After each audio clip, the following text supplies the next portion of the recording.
ভাঙে গাইবান্ধা ও নাটোরে বন্যা পরিস্থিতির আবারও অবনতি, যোগাযোগ বিচ্ছিন্ন হয়ে পানিবন্দী প্রায় 1 লাখ মানুষ। মার্কিন প্রেসিডেন্ট ট্রাম্প ও ফার্স্ট লেডি মেলানিয়া করোনা ভাইরাসে আক্রান্ত, সুস্থতা কামনা করেছেন জো বাইডেন সহ বিশ্ব নেতারা।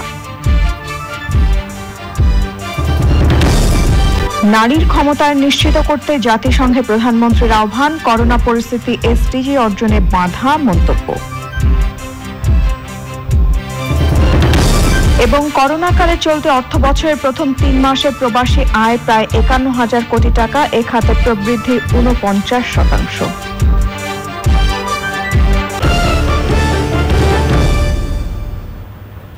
এছাড়াও সোশ্যাল ইসলামী ব্যাংক লিমিটেড বিশেষ সংবাদে থাকছে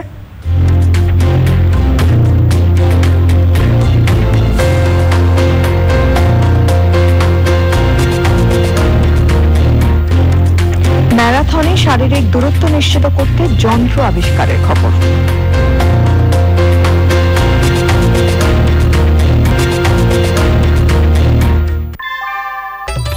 ঘরের চালের স্থায়ী সমাধান আনোয়ার সিমেন্ট শীট, সব সিজনেই ফিট।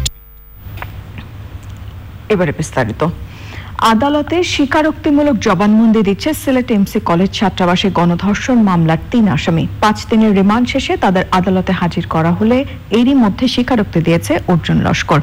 সিলেট মেট্রোপলিটন ম্যাজিস্ট্রেট আদালতে 1-এর বিচারক জিয়াউদুর রহমানের আদালতে জবানবন্দি দিচ্ছে সাইফুর রহমান এবং রবিউল ইসলাম নামে আরো 2 আসামি। সেখানে আছেন সাদিকুর রহমান সাকি, সরাসরি যাচ্ছে তার কাছে। সাকি, অন্য 2 জনের জবানবন্দির বিষয়ে সর্বশেষ কি তথ্য রয়েছে আপনার কাছে? তাসফিন, আপনি যেমনটি বলছিলেন যে ইতিমধ্যে অর্জুন লস্কর তার জবানবন্দি দিয়েছে, আর এই মুহূর্তে আমি আপনার সাথে যখন কথা বলছি তখন কিন্তু মামলার অন্যতম আসামি 1 নম্বর আসামি সাইফুর রহমানও তার জবানবন্দি দিয়ে শেষ করে ফেলেছে। এখন তাকে আদালত থেকে বের করে নিয়ে যাওয়া হচ্ছে এবং সে মেট্রোপলিটন ম্যাজিস্ট্রেট আদালতে জিয়াদুর রহমানের আদালতে এই জবানবন্দি দিয়েছে এবং দীর্ঘক্ষণ তাদের 2 জনের জবানবন্দি 164 ধারায় রেকর্ড করেছেন বিচারক। এবং অপর আসামি, অন্যতম আরেক আসামি রয়েছেন রবিউল, তাকে এখানে বিলম্ব হওয়ার কারণে অন্য একটি আদালতে নিয়ে যাওয়া হয়েছে এবং মেট্রোপলিটন ম্যাজিস্ট্রেট 2 আদালতে এখন পর্যন্ত সে কিন্তু তার জবানবন্দি দিচ্ছে। এই 3 জন আসামিকে 5 দিনের রিমান্ডে নিয়েছিল এর আগে পুলিশ। তাদের রিমান্ড মঞ্জুর করেছিলেন সিলেট মেট্রোপলিটন ম্যাজিস্ট্রেট আদালত 2-এর বিচারক সাইফুর রহমান। 5 দিনের রিমান্ড শেষে আজ বিকেলে তাদেরকে কড়া নিরাপত্তা ব্যবস্থার মধ্য দিয়ে সিলেট আদালতে নিয়ে আসা হয় এবং সেখানে ইতিমধ্যে তাদের 2 জনের জবানবন্দি শেষ হয়েছে। এই মুহূর্তে আর 1 জনের জবানবন্দি বাকি রয়েছে, তার জবানবন্দিও কিছুক্ষণের মধ্যে শেষ হয়ে যাবে বলে আমরা আদালত সূত্রে জানতে পেরেছি। তো এই ছিল মোটামুটি সিলেটের মেট্রোপলিটন ম্যাজিস্ট্রেট আদালত থেকে আমার কাছে সর্বশেষ তথ্য। তাসফিন, সাকি, ধন্যবাদ আপনাকে। নাটোর ও গাইবান্ধায় বিভিন্ন নদ নদীর পানি বেড়ে বন্যা পরিস্থিতির অবনতি হয়েছে। ডুবে গেছে রাস্তাঘাট ও ফসলি জমি, কোথাও কোথাও বিচ্ছিন্ন হয়ে পড়েছে যোগাযোগ ব্যবস্থা। দীর্ঘস্থায়ী বন্যায় চরম দুর্ভোগে পড়েছেন বানভাসী মানুষ। প্রতিনিধিদের পাঠানো তথ্য ও ভিডিও চিত্রে বিস্তারিত জানাচ্ছেন সুমন সারওয়ার। নাটোরের সিংড়ায় আত্রাই নদীর পানি বেড়ে পুরো সিংড়া শহর পানিতে নিমজ্জিত। আত্রাই নদীর পানি সিংড়া পয়েন্টে বিপদসীমার 111 সেন্টিমিটার ওপর দিয়ে প্রবাহিত হচ্ছে। তীব্র স্রোতে পৌর এলাকার শোলাকুড়া মহল্লায় সিংড়া বলিয়াবাড়ির রাস্তার বাঁধ, নাগর নদীর হিয়াতপুরে সিংড়া তাজপুর বাঁধ ভেঙে যোগাযোগ বিচ্ছিন্ন হয়ে পড়েছে। বন্যার পানিতে সিংড়া উপজেলার 2776 হেক্টর জমি রোপা আমন পানিতে তলিয়ে গেছে। একদিকে উজানের ঢল, অতিবৃষ্টি এবং সাগরের নিম্নচাপ, এটা তো কারণ আছেই, প্রাকৃতিক কারণ। সেই প্রাকৃতিক কারণ তো আমরা কোনোভাবেই নিয়ন্ত্রণ করতে পারবো না। তবে যেটা মনুষ্য সৃষ্ট কারণ সেটা হচ্ছে যে নদীর যাতে পানি নিষ্কাশন এবং পানি প্রবাহটা যেন সচল থাকে এবং এই যে ঢলের পানি, উজানের পানিটা যেন নেমে যেতে পারে, সেটার জন্য কিন্তু আমরা আগে থেকেই মে মাস থেকেই কিন্তু আমরা পুলিশ প্রশাসনকে আমরা কঠোর নির্দেশনা দিয়েছিলাম। গাইবান্ধার গোবিন্দগঞ্জে করতোয়া নদীর পানি কাটাখালী পয়েন্টে বিপদসীমার 116 সেন্টিমিটার ও ঘাগর নদীর পানি গাইবান্ধা শহর পয়েন্টে বিপদসীমার 27 সেন্টিমিটার ওপর দিয়ে প্রবাহিত হচ্ছে। গোবিন্দগঞ্জের বগুলাগাড়িতে করতোয়া নদীর বন্যা নিয়ন্ত্রণ বাঁধ ভেঙে কয়েকটি এলাকা প্লাবিত হয়েছে। গোবিন্দগঞ্জ, দিনাজপুর, ঘোড়াঘাট আঞ্চলিক মহাসড়ক ডুবে ওই সড়কে সব ধরনের ভারী যানবাহন চলাচল বন্ধ করে দিয়েছে প্রশাসন। জেলায় 5ম দফায় বন্যায় আমন সহ বিভিন্ন শাকসবজি ক্ষেত ডুবে গেছে। সে ভাঙ্গা আগে আসছিল, ওই জায়গাতেই পানি ঢুকছে। ক্ষতি হয়েছে, অনেক বাড়িরই ক্ষতি হয়েছে। ধানের ক্ষতি হয়েছে, মেলা কলার ক্ষতি হয়েছে। বাড়ির মধ্যে থাকা যাচ্ছে না, বাড়ির মধ্যে 1 কোমর পানি। আমাদের একটা কেউ নাই যে একটু সহযোগিতা করবে, এরকম পরিস্থিতিও নাই। এখন আমরা এই মানুষের বারান্দাতে আছি। গাইবান্ধা জেলা ও উপজেলা প্রশাসনের পক্ষ থেকে বন্যার্তদের ত্রাণ সহায়তা দেওয়া হয়েছে। বগলেগাড়ি ওই এলাকাতে একটা বাঁধ প্রায় 500 ফিটের মতো আগে থেকেই নদীর সাথে ওটা বিচ্ছিন্ন ছিল এবং পুরো পানিগুলো সরাসরি যখন ঢুকে পড়ছে তখন এলজিডির একটা রাস্তা বগলেগাড়ি, যেটা কালীতলা থেকে বগলেগাড়ি রাস্তা, সেখানে প্রায় 30 থেকে 40 ফিটের মতো একটা রাস্তা ভেঙে গেছে। আর যে ক্ষয়ক্ষতি হয়েছে এই ব্যাপারে সংশ্লিষ্ট বিভাগে, যেমন কৃষি বিভাগ থেকে শুরু করে বিভিন্ন বিভাগে আমরা এই রিপোর্টগুলো করার ব্যাপারে বলবো, যাতে ক্ষতিগ্রস্ত মানুষগুলো যাতে সরকারের পক্ষ থেকে সুবিধা পায়। দীর্ঘস্থায়ী বন্যায় ক্ষতিগ্রস্ত হয়ে পড়েছে উত্তরবঙ্গের কৃষি ব্যবস্থা।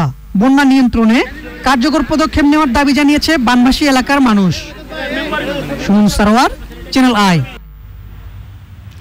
মার্কিন প্রেসিডেন্ট ডোনাল্ড ট্রাম্প এবং first lady Melania Trump corona ভাইরাসে আক্রান্ত হয়েছেন। শীর্ষ উপদেষ্টা হোপ হিক্স আক্রান্ত হওয়ার পর তাদেরও করোনা পরীক্ষা করা হলে তারাও আক্রান্ত শনাক্ত হন। একই দিন যুক্তরাষ্ট্রে করোনায় প্রাণ হারিয়েছেন প্রায় 1000 মানুষ। ট্রাম্প দাম্পত্যের সুস্থতা কামনা করেছেন বিরোধী ডেমোক্রেট দলের প্রেসিডেন্ট প্রার্থী জো বাইডেন সহ বিশ্ব নেতারা। রিপোর্ট করছেন ইলিয়াস কমল। মার্কিন প্রেসিডেন্ট ডোনাল্ড ট্রাম্প ও ফার্স্ট লেডি করোনা ভাইরাসে আক্রান্ত হয়েছেন। শুক্রবার টুইটে নিজেই এই তথ্য জানান ট্রাম্প। এর আগে তিনি জানিয়েছিলেন তারা দুজন করোনা ভাইরাস পরীক্ষার জন্য নমুনা দিয়েছেন এবং কোয়ারেন্টাইন শুরু করেছেন। ট্রাম্পের শীর্ষ উপদেষ্টা হোপ হিক্স আগেই আক্রান্ত হন। মঙ্গলবার প্রেসিডেন্সিয়াল বিতর্কে অংশ নিতে ওহিও যাওয়ার সময় ট্রাম্পের বিমানে ছিলেন হিক্স। সে সময় হিক্সের মুখে মাস্ক ছিল না বলে দাবি করছে বিভিন্ন সংবাদ মাধ্যম। হোয়াইট হাউস সংবাদ বিজ্ঞপ্তিতে জানিয়েছে প্রেসিডেন্ট ট্রাম্পের শারীরিক অবস্থা পর্যবেক্ষণ করবেন স্বাস্থ্য বিশেষজ্ঞরা। যুক্তরাষ্ট্রে বৃহস্পতিবার থেকে 24 ঘন্টায় 857 জন মানুষ প্রাণ হারিয়েছেন। আক্রান্ত হয়েছেন প্রায় 44,000 মানুষ। করোনা ভাইরাস প্রতিরোধে কার্যকর ভ্যাকসিন এলেও আগামী বছরের শুরুতে স্বাভাবিক জীবনযাপন ফিরে আসবে না বলে সতর্ক করছেন বিজ্ঞানীরা। শীতে আক্রমণ বাড়ার আশঙ্কায় ইউরোপের 11টি দেশে ভ্রমণ সতর্কতা জারি করেছে জার্মানি। কোভিড মহামারীতে গেল 25 বছরের মধ্যে সবচেয়ে বেশি বাল্যবিবাহ হতে পারে বলে শঙ্কা প্রকাশ করেছে আন্তর্জাতিক দাতব্য সংস্থা সেভ দ্য চিলড্রেন। সংস্থাটির মতে 2025 সালের মধ্যে আরও 25 লাখ শিশু বাল্য বিয়ের শিকার হতে পারে। সবচেয়ে বেশি ঝুঁকিতে দক্ষিণ এশিয়া, আফ্রিকা এবং লাতিন আমেরিকা অঞ্চলের কন্যা শিশুরা। মহামারীতে ইউরোপীয় অঞ্চলে প্রায় 1.5 কোটি মানুষ কর্মহীন জীবনযাপন করছেন। ইলিয়াস কমল, চ্যানেল আই। করোনা ভাইরাসে শুক্রবার দুপুর পর্যন্ত গত 24 ঘন্টায় 33 জনের মৃত্যু হয়েছে। এ পর্যন্ত মোট মৃত্যু 5305 জনের। মৃত্যুর হার 1.45। 24 ঘন্টায় সুস্থ হয়েছেন 1549 জন। মোট সুস্থ 2,78,627 জন। সুস্থতার হার 76.05। এ পর্যন্ত মোট আক্রান্ত হয়েছেন 3,66,383 জন। নমুনা সংগ্রহ হয়েছে 11,509 এবং পরীক্ষা হয়েছে 11,176। এ সময় শনাক্ত 1,396 এবং শনাক্তের হার 12.49।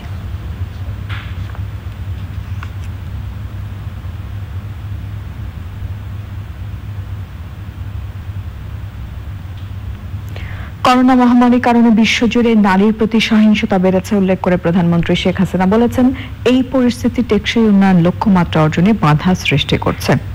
জাতিসংঘ সদর দপ্তরে নারীর ক্ষমতায়ন বিষয়ে উচ্চ পর্যায়ের বৈঠকে অনলাইনে অংশ নিয়ে প্রধানমন্ত্রী সমাজের প্রতিটি স্তরে নারীর ক্ষমতায়ন নিশ্চিত করতে জাতিসংঘের প্রতি আহ্বান জানান। নীলাদ্রি শেখরের রিপোর্ট। নারীর ক্ষমতায়ন ও লিঙ্গ সমতা সবসময় প্রাধান্য পায় জাতিসংঘ সাধারণ পরিষদের অধিবেশনে। তবে কোভিড পরিস্থিতির কারণে বিশ্ব এখন নজিরবিহীন সমস্যায়। এমন প্রেক্ষাপটে জাতিসংঘের 75তম অধিবেশনে নারীর ক্ষমতায়নে করণীয় ঠিক করতে ভার্চুয়াল আলোচনা সভার আয়োজন করা হয়। জাতিসংঘ মহাসচিব অ্যান্থনিও গুতেরেসের সভাপতিত্বে অনুষ্ঠানে বিভিন্ন দেশের সরকার ও রাষ্ট্রপ্রধানরা ভিডিও বার্তা পাঠান। নারী উন্নয়নে শেখ হাসিনা সরকারের পদক্ষেপ তুলে ধরে প্রধানমন্ত্রী বলেন, এতে দেশের উন্নয়ন ত্বরান্বিত হয়েছে, যদিও করোনা মহামারী এতে বাধা সৃষ্টি করেছে। We have much more to do. The COVID-19 pandemic has particularly aggravated the vulnerability of women. During this pandemic, women are facing discrimination and increased domestic violence, and therefore threatening to reverse our hard-earned achievements in women empowerment. নারী উন্নয়নে শিক্ষার প্রসার ঘটানো, অর্থ উপার্জনে নারীদের সম্পৃক্ত করা সহ 3টি প্রস্তাব দেন Sheikh Hasina. As we work to build back better, I would like to highlight the following points. Firstly, the world can benefit from every girl whose potential is realized, from every woman whose talent is tapped, and this can only be done through education. Secondly, empowerment comes with income and employment. Therefore, engaging women in income generating activities should be a priority. Thirdly, in the context of COVID-19, the job of female workers, including migrant workers across the global supply chains and other major employment sectors, must be protected so that they are not further marginalized and financially excluded.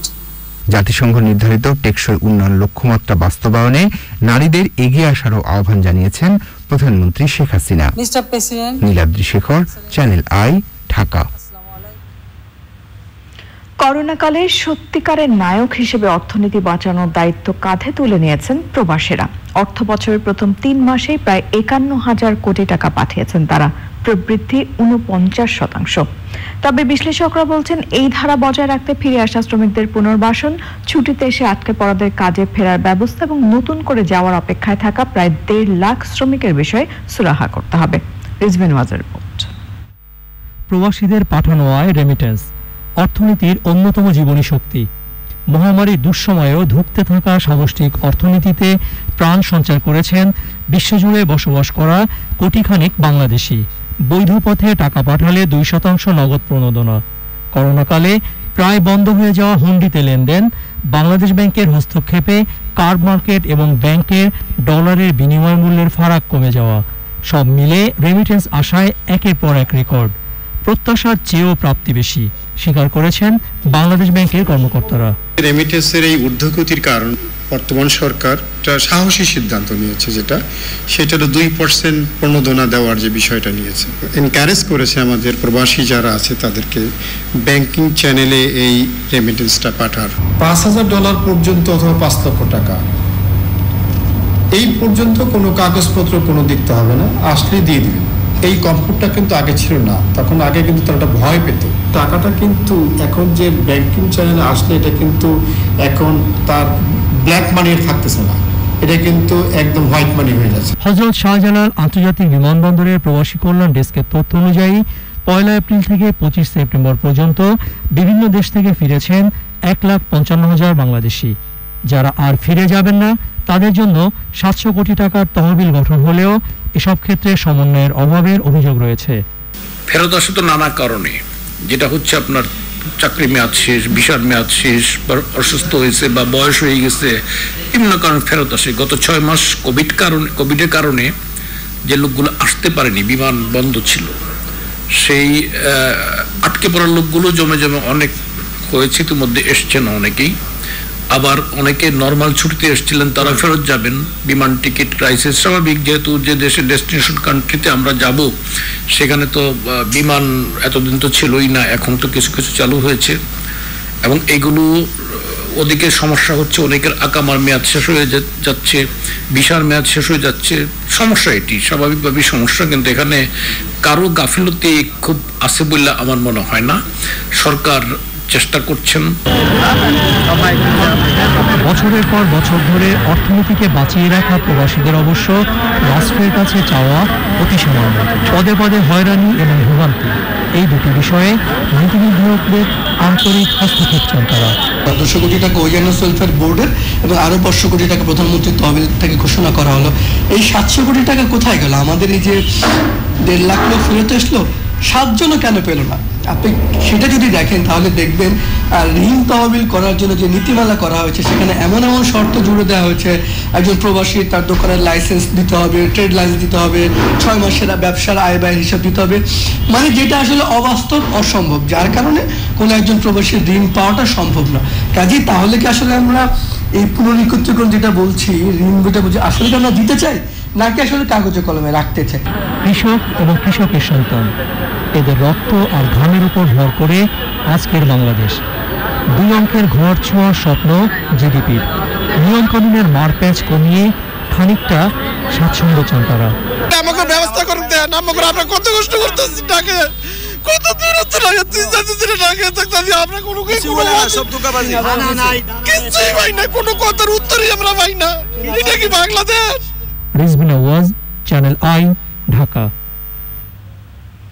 করোনার প্রতিষেধক হিসেবে একাধিক ভ্যাকসিনের 3য় পর্যায়ের trial চলছে। সফল হলে দ্রুতই উৎপাদনে যাবে উৎপাদনকারী প্রতিষ্ঠানগুলো, বাংলাদেশও ভ্যাকসিন পাবে।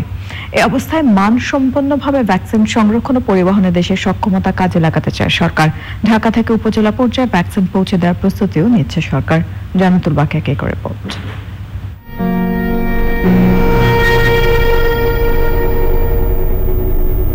করোনার বৈশ্বিক মহামারী ঠেকাতে পুরো বিশ্বই এখন তাকিয়ে রয়েছে প্রতিষেধকের দিকে। আগামী বছরে মাঝামাঝি করোনার প্রতিষেধক বাজারে আসতে পারে বলে আশা বিশ্ব স্বাস্থ্য সংস্থা সহ অনেকের।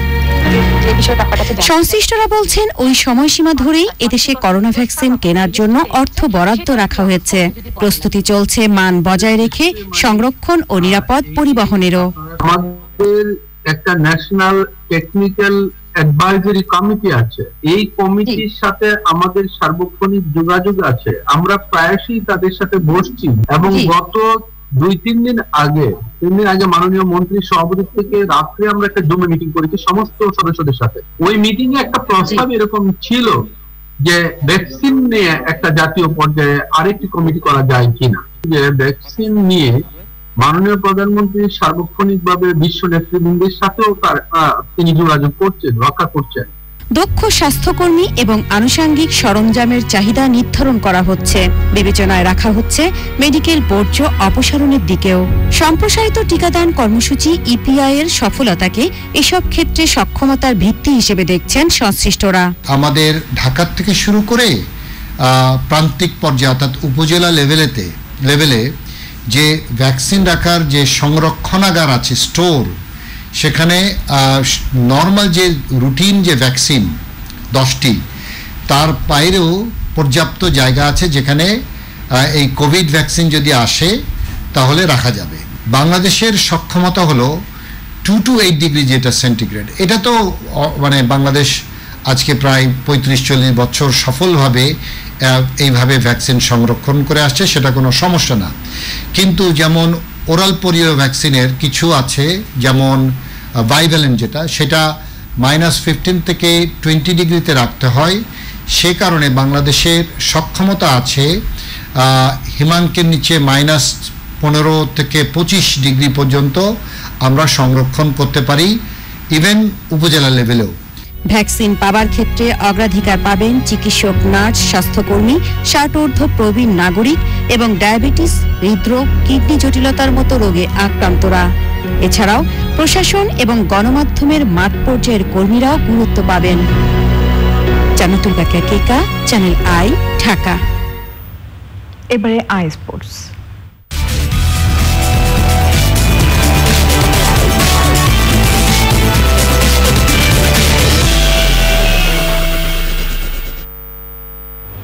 খেলাধুলার সব আপডেট নিয়ে আই স্পোর্টসে যোগ দিচ্ছেন আরিফ চৌধুরী। যাচ্ছি তার কাছে।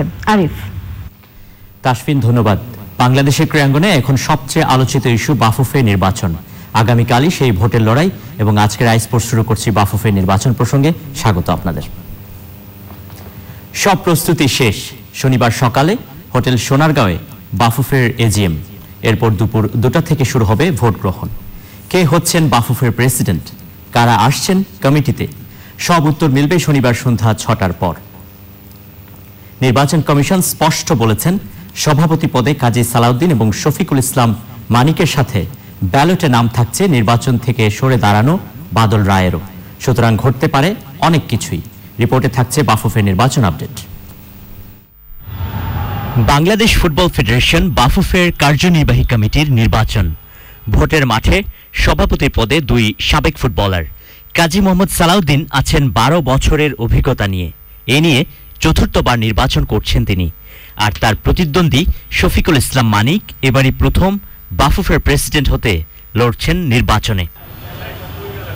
শনিবার সকালে এজিএম এবং বাজেট উপস্থাপন সহ বেশ কিছু কর্মসূচির পর দুপুর 2টা থেকে সন্ধ্যা 6টা পর্যন্ত চলবে ভোট গ্রহণ।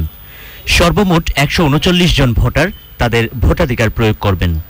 করোনার সময়ে ভোট গ্রহণে বেশ কিছু নিয়ম পাল্টেছে নির্বাচন কমিশন। আমাদের 3 সেট ব্যালট পেপার আছে, আমরা 1 সেট ব্যবহার করব। প্রথম ভোটের জন্য আমরা 139কে 2 ভাগ করব ভোট তাড়াতাড়ি করার জন্য।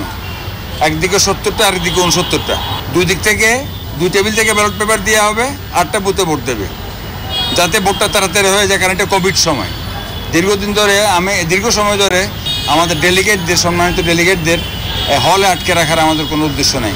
বাফুফে নির্বাচনে সভাপতি পদে একটি, সিনিয়র সহসভাপতি পদে একটি, সহসভাপতি পদে 4টি এবং সদস্য পদে 15টি ভোট সহ একজন ডেলিগেট সর্বমোট 21টি ভোট দিতে পারবেন। প্রতিটি পদের জন্য আলাদা ব্যালট পেপার দেয়া হবে। ভোট বাতিল হবে তখন যখন যেখানে 4টে ভোট দেওয়ার কথা সেখানে উনি 3টে ভোট দিলেন, বা 5টা ভোট দিলেন, বা 6টা দিলেন। যেখানে 4 সেখানে 4 হতে হবে। 4-এর কম হলেও হবে না, বেশি হলেও হবে না। এইটা হলো 1 নম্বর। 2 নম্বর হলো দাগ যদি বেশি পড়ে যায়, একটাতে 1টা দিয়েছেন, একটাতে 2টি দিয়েছেন, একটাতে 3টে দিয়েছেন, ballot cancel, all ballot cancel. ফুটবলের সর্বোচ্চ সংস্থা ফিফার পক্ষ থেকে কোনো পর্যবেক্ষক এ নির্বাচনে আসছেন না বলে জানিয়েছে নির্বাচন কমিশন। এবার ক্রিকেট পাড়ার খবর। শ্রীলঙ্কা সিরিজ স্থগিত হওয়ায় হতাশ জাতীয় দলের হেড কোচ রাসেল ডোমিঙ্গো। বিসিবির লঙ্কা না যাওয়ার সিদ্ধান্তকে মেনে নিয়ে যত দ্রুত সম্ভব ঘরোয়া ক্রিকেট শুরুর পক্ষে মত দিয়েছেন তিনি। ভিডিও কনফারেন্সে গণমাধ্যমের বিভিন্ন প্রশ্নের জবাব দেন রাসেল ডোমিঙ্গো। রিপোর্ট করেছেন তামান্না তানজিনা। বাংলাদেশ শ্রীলঙ্কা সিরিজের জন্য সেপ্টেম্বরের মাঝামাঝিতে বাংলাদেশ দলের সাথে যোগ দিয়েছেন হেড কোচ রাসেল ডোমিঙ্গো সহ বাকি কোচিং স্টাফরা। বাংলাদেশের ক্রিকেটারদের 14 দিনের কোয়ারেন্টাইন নিয়ে শেষ পর্যন্ত 2 বোর্ডের সমঝোতা না হয় স্থগিত হয় এ সফর। এ বিষয়ে বিসিবির সিদ্ধান্তকে স্বাগত জানিয়েছেন রাসেল ডোমিঙ্গো। এতদিন পর মাঠে ফেরার সুযোগ মিস করা সত্যি দুঃখজনক। ক্রিকেটাররাও খুবই হতাশ, কিন্তু এটাও সত্যি 14 দিন একটা ঘরে বন্ধ হয়ে থাকা খুব কঠিন হতো। বিসিবি যে সিদ্ধান্ত নিয়েছে সেটি একদম ঠিক। প্লেয়াররাও এর সাথে একমত জানিয়েছেন। বাংলাদেশ ক্রিকেট দল শেষ ওয়ানডে খেলেছে এ বছরের 6 মার্চ জিম্বাবুয়ের বিপক্ষে। 7 মাস পর শ্রীলঙ্কার বিপক্ষে সাদা জার্সিতে মাঠে ফেরার সুযোগ ছিল, কিন্তু সেটিও স্থগিত হলো।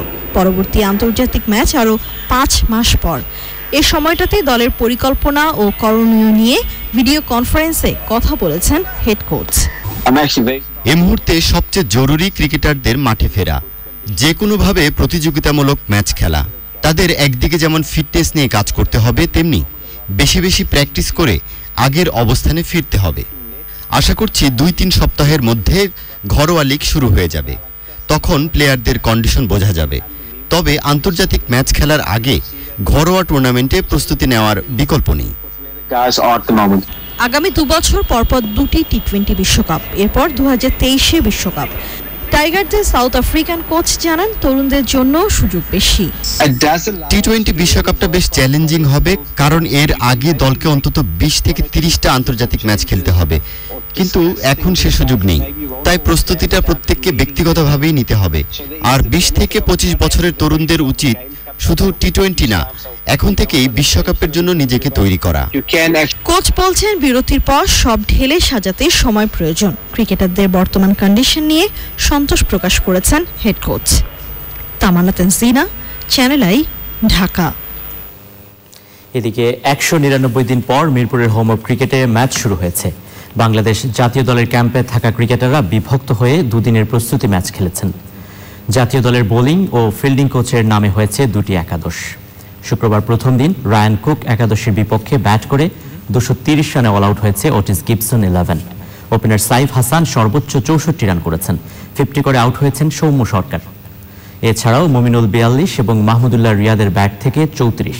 পেসার তাসকিন আহমেদ এবং স্পিনার তাইজুল ইসলাম নিয়েছেন 3টি করে উইকেট।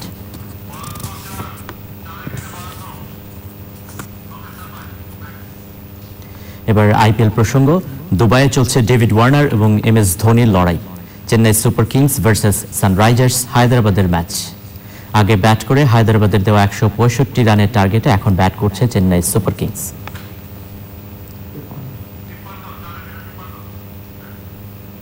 শেষ খবর পর্যন্ত তাদের সংগ্রহ 4 উইকেটে 53 রান। দর্শক, এই ছিল আজকের রাই স্পোর্টস। ফিরছি তাসফিনের কাছে। আরিফ, ধন্যবাদ আপনাকে। সীমান্তে মিয়ানমারের সৈন্য সমাবেশ করে নিন্দা ও প্রতিবাদ জানিয়েছে জাতীয়তাবাদী দল বিএনপি। বিএনপি চেয়ারপারসনের গুলশান কার্যালয়ে সংবাদ সম্মেলনে দলের মহাসচিব মির্জা ফখরুল ইসলাম আলমগীর অভিযোগ করেন, সরকারের কূটনৈতিক ব্যর্থতার কারণে রোহিঙ্গা সমস্যার সমাধান হচ্ছে না। আইন শৃঙ্খলা ব্যবস্থার অবনতিতে ধর্ষণের ঘটনা বেড়ে যাওয়ার অভিযোগ করেও ক্ষমতাসীনদের সমালোচনা করেন মির্জা ফখরুল।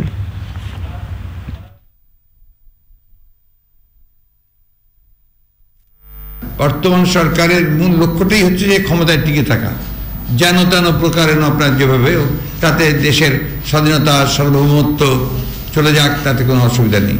এবং তাদের দেখেন প্রতিটি ক্ষেত্রে তারা যে ভূমিকাগুলো পালন করছে, আজকে আমাদেরকে একটা লজ্জাকর অবস্থায় তারা নিয়ে আসছে। আমাদের সীমান্তে হত্যা হয়, একটা প্রতিবাদ পর্যন্ত সঠিকভাবে তারা করে না। অন্যান্য যে আপনার চুক্তিগুলো হয়েছে তার জনগণের সম্মুখে তারা প্রকাশ করে না। এবং বেশিরভাগ ক্ষেত্রে দেখা যায় যে এতদিন ধরে আপনার তিস্তা নদীর পানির ব্যাপারে কোনো সমাধানই এখন পর্যন্ত হলো না। তথ্যমন্ত্রী ডক্টর হাসান মাহমুদ বলেছেন, বাংলাদেশের সফল কূটনৈতিক তৎপরতার কারণেই রোহিঙ্গা নির্যাতনের দায়ে মিয়ানমারের বিরুদ্ধে আন্তর্জাতিক আদালতে বিচার হচ্ছে। আন্তর্জাতিক আদালত এবং কূটনৈতিক চাপ প্রয়োগ করেই রোহিঙ্গা সমস্যা সমাধানের চেষ্টা করছে সরকার। চট্টগ্রাম মহানগরীর সিআরবি শিরিষতলে 5 লাখ বৃক্ষরোপণ ও বিতরণ কর্মসূচির উদ্বোধন অনুষ্ঠানে তথ্যমন্ত্রী এই কথা বলেন। সামাজিক সংগঠন তিলোত্তমার উদ্যোগে প্রধানমন্ত্রী শেখ হাসিনা ঘোষিত 1 কোটি গাছের চারা রোপণ কর্মসূচি গ্রহণ করা হয়েছে। সংগঠনের সভাপতি সাহেলা আবেদিনের সভাপতিত্বে বক্তৃতা করেন দৈনিক আজাদের সম্পাদক এম এ মালিক এবং অন্যরা।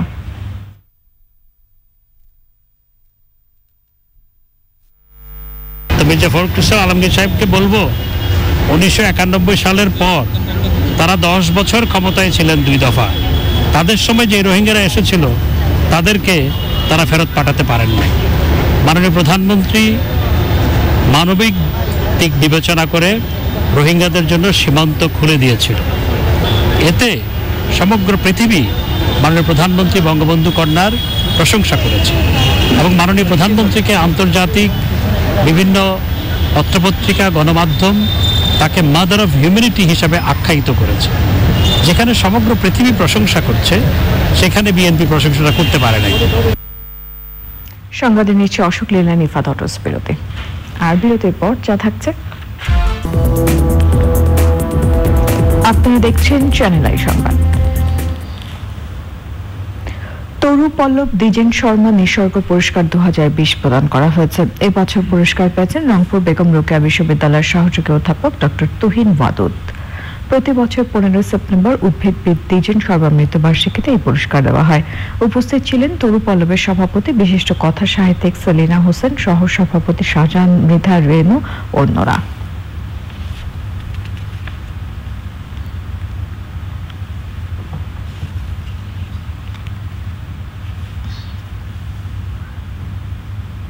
এবারে নিটুল ডাটা আন্তর্জাতিক সংবাদ।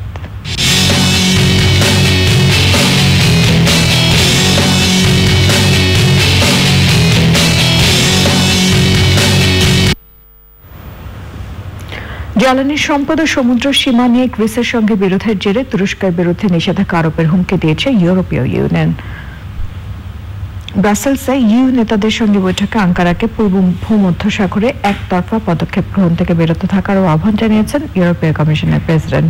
এই ধরনের কার্যক্রম চালানো হলে ইউরোপীয় ইউনিয়নের পক্ষ থেকে সম্ভাব্য সব পদক্ষেপ নেওয়া হবে বলেও সতর্ক করেছেন তিনি। বলেছেন, তুরস্কের সঙ্গে একটি ইতিবাচক ও গঠনমূলক সম্পর্ক চায় ইউরোপীয় ইউনিয়ন, আর তা আঙ্কারার স্বার্থে অনেক বেশি প্রয়োজন। উস্কানি ও চাপ বন্ধ হলেই তা সম্ভব। চলতি বছরের শুরুর দিকে তুরস্ক সম্ভাব্য তেল গ্যাস অনুসন্ধানের জন্য পূর্ব ভূমধ্য সাগরে বিতর্কিত একটি এলাকায় জাহাজ পাঠালে গ্রিসের সঙ্গে উত্তেজনা বেড়ে যায়। এবারে সোশ্যাল ইসলামী ব্যাংক লিমিটেড বিশেষ সংবাদ।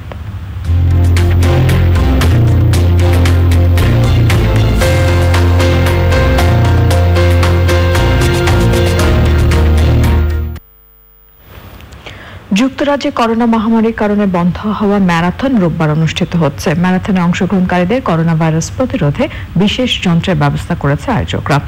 বাম্প নামের এই বিশেষ যন্ত্রটি অংশগ্রহণকারীদের নির্দিষ্ট শারীরিক দূরত্ব নিশ্চিত করতে সাহায্য করবে।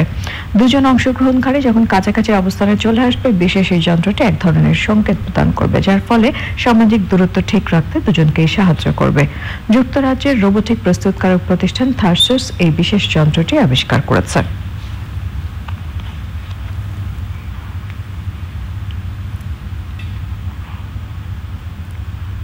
এবারে অর্থনীতি সংবাদ।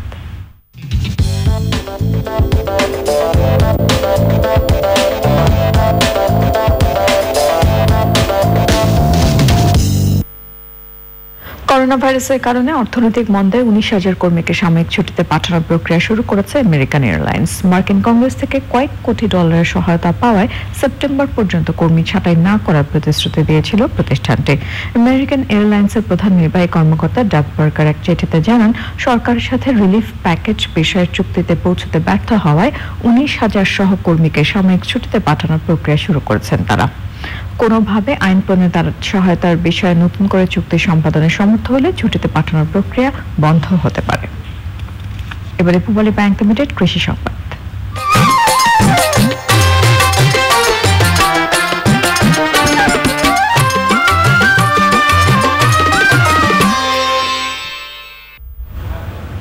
প্রণোদনা না পেয়ে ঘুরে দাঁড়াতে পারছেন না কুড়িগ্রামের ক্ষতিগ্রস্ত খামারিরা। তারা অভিযোগ করছেন, জটিল শর্ত দেখে ঋণের বিষয়টি এড়িয়ে যাচ্ছে ব্যাংকগুলো। জেলা প্রাণী সম্পদ অধিদপ্তর বলছে বিষয়টি প্রক্রিয়াধীন। কুড়িগ্রাম প্রতিনিধি শ্যামল ভূমিকার পাঠানো তথ্য ভিডিও চিত্রে রাজীব আহমেদের রিপোর্ট। সরকারি হিসেবে কুড়িগ্রামের 9 উপজেলায় গরু ও হাঁস মুরগি মিলে ছোট বড় প্রায় 3,000 খামার গড়ে উঠেছে। করোনা পরিস্থিতির শুরু থেকেই এসব খামারের মালিকরা ব্যবসা করতে না পারায় চরম ক্ষতির মুখে পড়েছেন। করোনার সময় মাঠের মধ্যে আমার 27,000 মুরগি ছিল। 27,000 মুরগি করতে খরচ হয়েছিল আমার 63 লক্ষ টাকা। সেখান থেকে 55 টাকা দরে মুরগি বিক্রি করে আমার 41 লক্ষ টাকা আসছে। 22 লাখ টাকা আমি এখানে ধরা খাইছি। একদম কমে এসলো, 45 টাকায় মুরগি বিক্রি করছি। তাতে আমার 3,000 মুরগি বিক্রি করে 6 লক্ষ টাকা উৎপাদন খরচ। তার মধ্যে আমি টাকা তুলতে পারছি 1.5 লক্ষ। 5,70,000 টাকা দিয়ে ফ্রিজিয়ান গরু নিয়েছিলাম আর কি, 60টি গরু। আমি 1.5 লক্ষ টাকা খাওয়ার পর এই করোনাকালীন সময়ে 3,70,000 টাকা আমি বিক্রি করছি। তাতে 50% আমার লস। তাদের অভিযোগ, ব্যাংক থেকে কোনো সহযোগিতাই পাওয়া যাচ্ছে না। আমরা প্রত্যেকটি ব্যাংকে যোগাযোগ করি, কিন্তু জমির কাগজ ছাড়া কোনোভাবেই কোনো ধরনের ঋণ দেবেন না। সরকারি প্যাকেজ অনুযায়ী আমরা প্রতিটা ব্যাংকে গেছি, এখন পর্যন্ত আমরা কোনো লোন পাইনি। ব্যাংক সহযোগিতা করতেছে না, আমরা মর্গেজ দিয়ে লোন নেব, সেই লোনটা আমাদের কেমন দেওয়ানো হচ্ছে না। তালিকা সহ চাহিদা মোতাবেক প্রত্যয়নপত্র তৈরির কথা জানিয়েছে জেলা প্রাণী সম্পদ অধিদপ্তর। তালিকা আমরা স্থানীয় ব্যাংক কর্তৃপক্ষকে দিয়েছি এবং এটা ব্যাপকভাবে প্রচার করেছি যাতে কৃষকরা এই ঋণ পেতে পারে। খামারিদের সমস্যা সমাধানে দ্রুত পদক্ষেপের আশ্বাস দিয়েছেন স্থানীয় সংসদ সদস্য। জেলা প্রাণী সম্পদ অফিসের সাথে কথা বলবো, তাদের লোন সম্বন্ধে তারা কি ধারণা দিচ্ছে, তাদের কাছে কোনো লিস্ট আসছে কিনা আমি দেখে এটাকে কি করা যায় আমি ইনশাল্লাহ আমি এই প্রণোদনার টাকাটা কে কিভাবে পাই সেটার ব্যবস্থা নেব। স্থানীয় কোনো ব্যাংকই খামারিদের ঋণ বিষয়ে সাংবাদিকদের সাথে কথা বলতে রাজি হননি।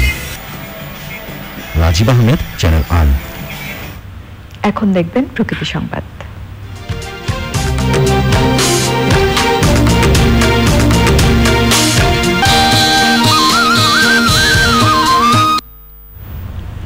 কাশফুলের শুভ্রতা আর সাদা মেঘের ভেলায় প্রকৃতি সেজেছে। শরতের আকাশের প্রান্ত ছুঁয়ে তোলার মতো উড়ে যাওয়া মেঘে উঠতে থাকে প্রকৃতি প্রেমীদের মন। মেহেরপুর প্রতিনিধি গোলাম মুস্তাফার রিপোর্ট।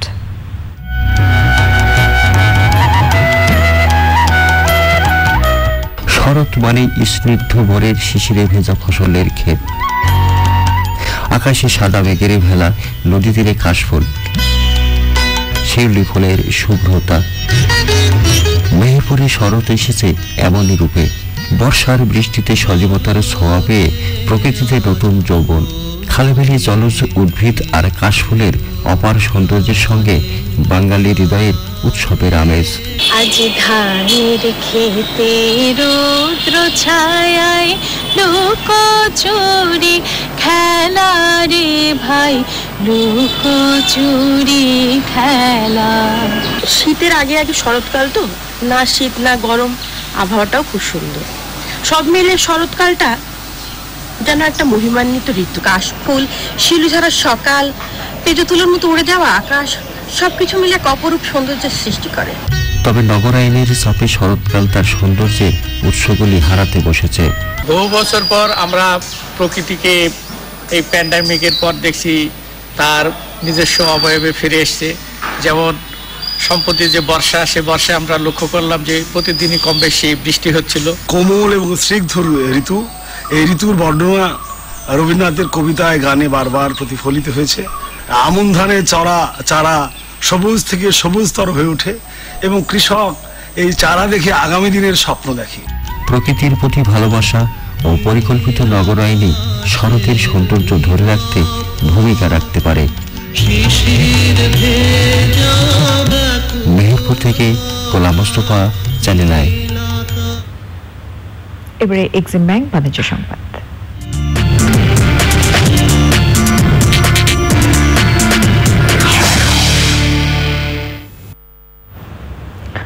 বাংলাদেশ ও কানাডার মধ্যে বাণিজ্য ও বিনিয়োগ সহ অংশীদারিত্বের সম্পর্ক আরও জোরদারের সুযোগ আছে বলে মনে করেন সংশ্লিষ্টরা। কানাডার বাংলাদেশ হাই কমিশন, সাসকাচুয়ান বিশ্ববিদ্যালয়ের global institute for food security এবং এগ্রি ওয়েস্ট বায়ো ইনকের উদ্যোগে Bangladesh your destination for investment and trade বিষয়ে সেমিনারে বক্তারা বলেন, বাংলাদেশের জৈব প্রযুক্তি, কৃষি, ফার্মাসিউটিক্যালস, তথ্য প্রযুক্তি সহ অন্যান্য বিষয়ে বিনিয়োগের সুযোগ রয়েছে। পারস্পরিক দ্বিপাক্ষিক সম্পর্কের জন্য সহযোগিতার নতুন নতুন ক্ষেত্র উন্মোচিত হচ্ছে বলেও জানান তারা।